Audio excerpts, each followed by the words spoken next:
So your project car's never really finished, is it? You go about using it, and like I said, I put miles on this. I use it regular, and we do have, you know, it is a little bit more sort of like you've got to take notice of what the noises are and how it's feeling and how it's driving, because you know something could come loose, or something could, you know, go on the fritz, and we've got to make sure that we're on top of all this. Now, this tends to run a little rough when it's cold. And by rough, I mean it's hesitant, it's the boost, or it seems to cut out.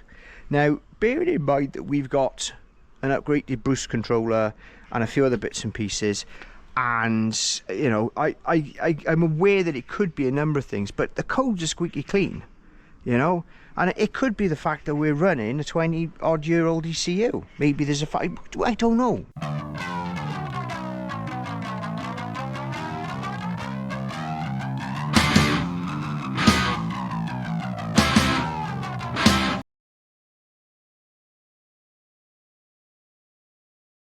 When you are left with no sort of diagnostic that says, yeah, oh, it's definitely this or it's definitely that, and it's not a misfire per se, then obviously you were left with, well, what's the easiest thing to try and fix first, or, you know, there's a process of fault finding.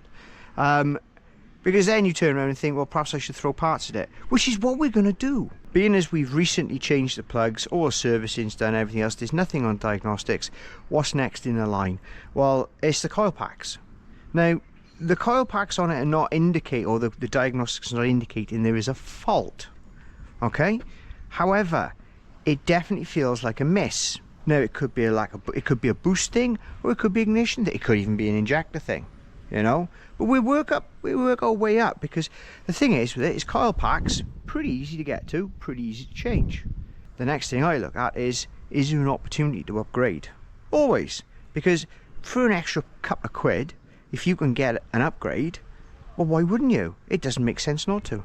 And what I did is I had a good sort of bit of a look on that internet thing, and it basically said there were quite a few options to upgrade the coil packs on these. Right? You can go R8, which means changing the loom, and that's what all the big power boys tend to go to. That's great, that's fantastic. I'm not that person. We're not modifying it in that way, so you know. What else is available? Well, the standard coil packs are not too expensive, but like I said, there's other options as well. And the aftermarket race, street coil, whatever it is, from various different... Don't like the look of those, right? They always look to me like you're paying a lot of money for something with a different colour on it and a fancy name. Although, how Worms is considered a fancy name, I got no idea. What I decided on, having done a bit of research and everything else, was to fit an Alfa 4C coil, or one that's normally fitted to the 1.8 turbo Alfa engines, I think. Don't quote me on this. So I managed to acquire a set at not a massive amount of, you know, that's the part number. And what we're going to do is we're going to dig into this, and we're going to see what we got, and we're going to see what that looks like, and we're going to swap it over, you know, and then we're going to see if it makes any difference, you know. Now, to my knowledge, all we need for this is 10mm. And I've kept it in my hand, so if I in case it goes missing, I don't want to put it down and it go missing. But other than I can't remember what bolt, because I might have to take the rail off as well.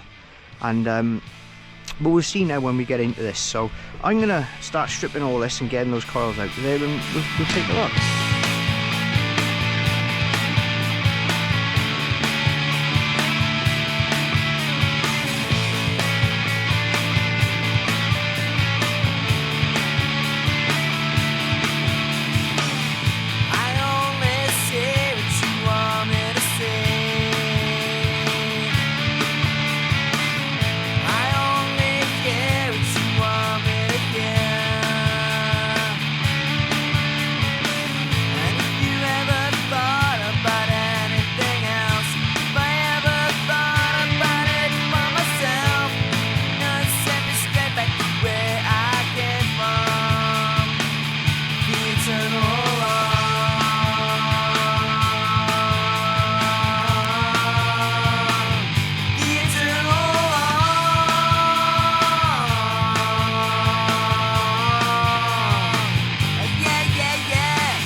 said, taking these out is fairly easy.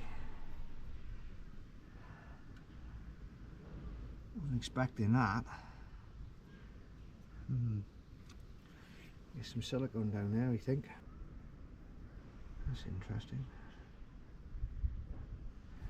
So there is a slight difference.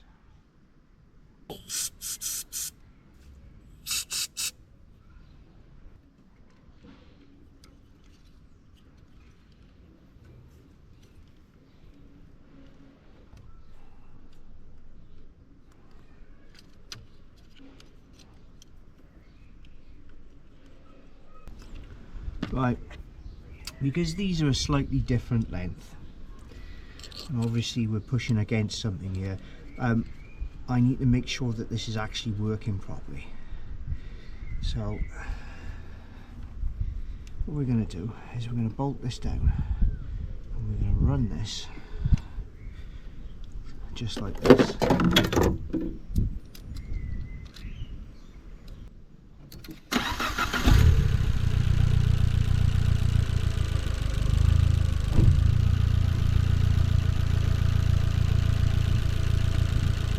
Yeah, that works fine.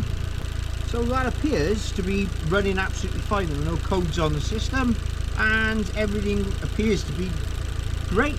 So we'll get the rest of the coils in here now, make sure they're all labelled up as well, so we know what we're doing with them in future. And yeah, we'll get it all put back together.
There you go. So that whole swap took me 15 minutes. And I can confirm, or I will confirm when it sorts itself out, that we don't have any issues. So the next stage now is we've got to go Italian on it and find out if there is actually any difference, whether it has fixed our cold starting sort of issue, and whether or not they do what they say they do and make it sort of just generally run a bit better. We're going to find out, you know. Let's have a crack.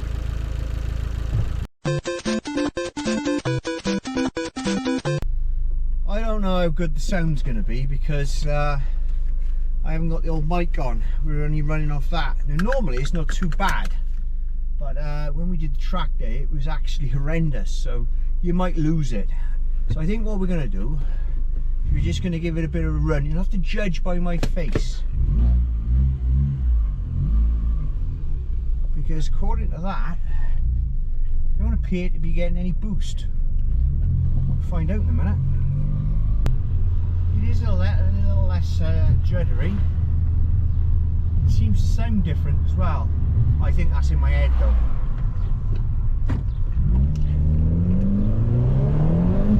Oh, we've definitely got boost.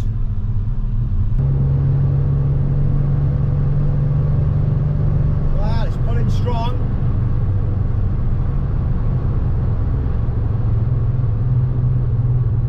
I'd say there's definitely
a sec. So what's the verdict? Well, there isn't one yet. The initial run, and that was just, you know, I've done 6 miles, dual carriageway, roundabout, bit of a slow driving, getting out of here and one thing or another and what have you. My initial impression is that they are better, they're smoother. There's not necessarily any more power, and you couldn't tell the power because you couldn't. There's too many other factors involved, like temperature and humidity, that would make enough difference to wipe that out, if that makes any sense. I think it does.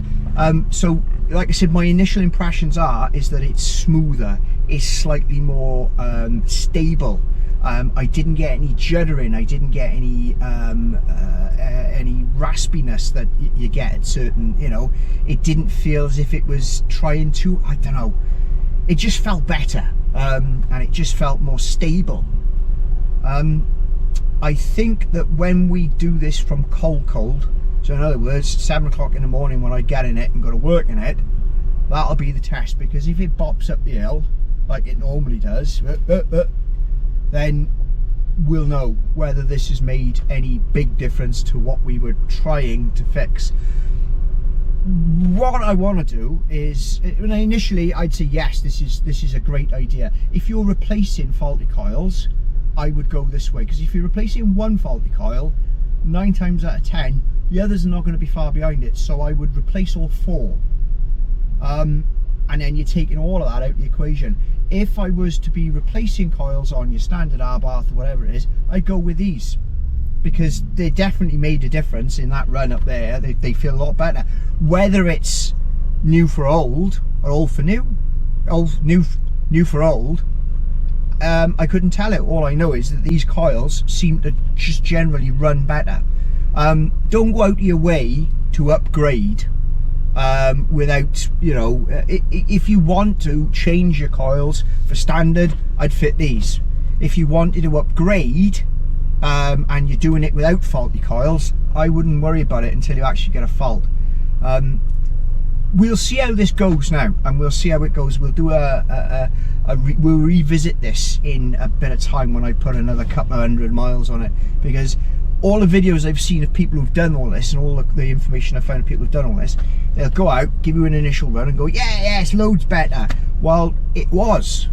What it's going to be like in 100 miles when it's a bit colder, or it's a bit wetter, or it's a longer run, any of those things can affect it. Feel whatever, you know.